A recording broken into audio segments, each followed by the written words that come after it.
నంద్యాల జిల్లా గోస్పాడు మండలం దీబాగుంట్ల సమీపంలోని జాతీయ రహదారిపై రోడ్డు ప్రమాదం జరిగింది. రోడ్డుపై నిలిచిన కూలీల ఆటోను బొలెరో వాహనం ఢీకొట్టింది. ఈ ప్రమాదంలో 11 మందికి గాయాలయ్యాయి. గాయపడ్డ వారిని నంద్యాల ప్రభుత్వ ఆసుపత్రికి తరలించారు.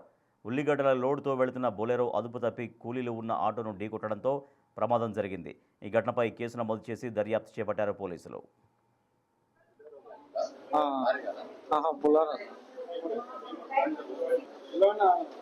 నిలబెట్టుకోండి సైడ్ కు వచ్చి వెనక పక్క కొట్టినా ఆటో బుల్లరా ఉల్లిగడ్డలు పండి బుల్లరా ఉల్లిగడ్డలు పండి 10 మంది ఒక 8 మంది అయినాయి సార్. గుర్తుగా వాళ్ళకి ఏం కాలేదు. బుల్లరా మోకాలు 10 యాళ్ళూరు సార్, అంతా యాళ్ళూరు. బ్రహ్మానంద బ్రహ్మానంద గోడ పోయొచ్చానేమో బండి సైడ్ నిలబెట్టుకొని వెనకాల వచ్చి